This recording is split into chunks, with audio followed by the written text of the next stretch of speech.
सुनंदा पुष्कर, आप सबने नाम तो सुना ही होगा। सुनंदा पुष्कर की मौत कैसे हुई, एक बहुत ही रहस्यमय तरीके से। कोई कहता है कि उसने खुद को ही नींद की गोली ले ली और उसकी डेथ हो गई, और कोई कहता है कि किसी ने उसे कत्ल कर दिया, और कईयों को तो माना था कि उसका जो पति था शिशु, उसी ने ही उसका कत्ल किया है।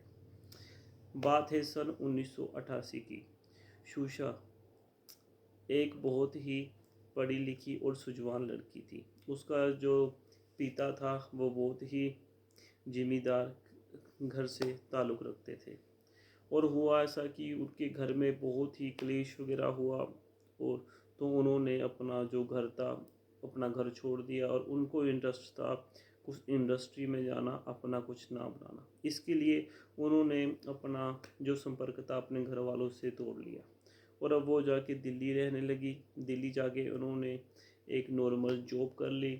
नॉर्मल जॉब करते करते उनका जो उनके साथ मैनेजर था, उनके साथ उनको प्यार हो गया। उसके बाद उन्होंने आपस में शादी कर ली, बट उनकी जो फैमिली थी सुनंदा की, तो वो उसके साथ एग्री नहीं कर रही थी, इसलिए उन्होंने अपनी फैमिली के साथ रिश्ता पहले ही तोड़ रखा था और बिल्कुल ही तोड़ लिया। बट कुछ टाइम चलने के बाद उनका अपने पति के साथ डिवोर्स हो गया, क्योंकि उनकी आपस में बनी थी। उसके बाद सुनंदा ने अपना न्यू बिजनेस स्टार्ट किया दुबई से। दुबई में जाके उनकी मैनेजर की पोस्ट लगी, तो मैनेजर की पोस्ट में उनको बड़े बड़े लोगों के साथ उठना बैठना, और उसके बाद दुबई में उन्होंने अपना अच्छा बिजनेस सेट कर लिया। इसलिए उन्होंने अपनी एक न्यू कंपनी दुबई में खोली, इस फैशन इंडस्ट्री।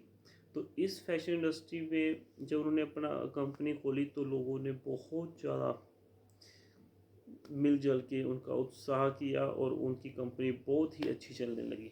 इसके बाद उनका फैशन शो में जाना, बड़े बड़े साथ लोगों के साथ उठना बैठना, और उन्होंने पैसा भी उसमें बहुत कमाया। उन्होंने अपना जो ज़्यादा इन्वेस्टमेंट था वो रियल इस्टेट में सबसे ज़्यादा उन्होंने पैसा लगवाया।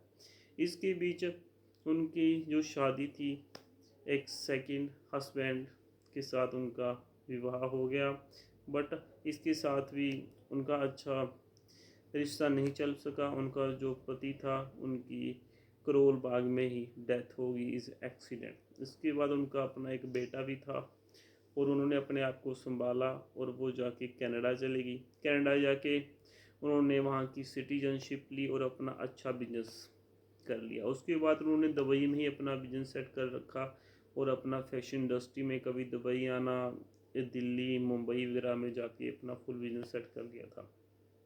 इसके बाद उनका जो पति था शिशु, वो इंडिया में आके रहने लगा, और उन्होंने डिसाइड किया कि हम एक राजनीति में अपना कारोबार स्टार्ट करते हैं। राजनीति में उन्होंने कांग्रेस में गए, और कांग्रेस में जाके उन्होंने टिकट वगैरह ली और अपनी अच्छी पोजीशन बनाई। बट एक दिन हुआ, लीला महल होटल आपने सबने सुना ही होगा। लीला महल में सुनंदा जाके रही, और उनका पति शिशु भी।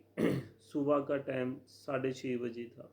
शिशु अपने घर से निकला अपने होटल से, और 6:30 बजे निकल गया। उसके बाद जो सुनंदा थी उसकी डेथ हो गई। उसके बाद वो 6:30 बजे से 8:30 बजे अपने होटल में आया, तो होटल में जाके उन्होंने देखा कि सुनंदा बेड पर पड़ी है और रजाई ले रखी है।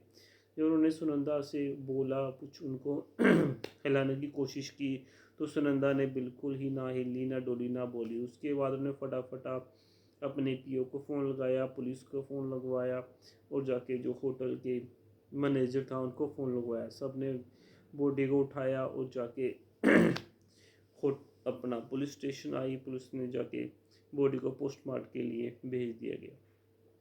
वो इतना हाई प्रोफाइल था कि पुलिस सब बहुत स्ट्रेस पे थे कि इस केस को हमने अच्छी से अच्छी तरीके से हैंडल करना है, क्योंकि एक पॉलिटिक्स का केस हो गया और बहुत ही हाई प्रोफाइल केस था। पुलिस ने जब कैमरे की जांच की, तो उससे पता चला कि सुनंदा 3:30 बजे ही अपने रूम में गई है, और रूम में जाके उसके बाद वहाँ से ना तो कोई आया है ना तो कोई गया है। उसके बाद जब पुलिस ने सुनंदा का कमरे को चेक किया, तो कमरे के चेक में उन्होंने पाया कि वहाँ नींद की गोली की 8 टैबलेट गायब थे। तो सबको लगा कि सुनंदा ने नींद की 8 टैबलेट ले ली, और 8 टैबलेट लेके वो सो गए। पोस्टमार्टम में भी दिखा गया कि उनके फेस पर और उनकी बॉडी पर 12 ऐसे जख्म पाए गए कि लगता है उनका शिशु के साथ कोई बहस होगी और बहस के साथ उनकी लड़ाई होगी, और उसके बाद शिशु चले गए और उन्होंने नींद की गोलियां ली और उनका वहीं पर डेथ हो गई। सो आप सब बताएं कि इसकी आपको रियल स्टोरी पता है या अपने अपने बात बताए, बट मुझे जितना पता था मैंने आपके साथ स्टोरी शेयर करी। सेफ रहिए और मेरे चैनल को लाइक सब्सक्राइबर्स की। जय हिंद।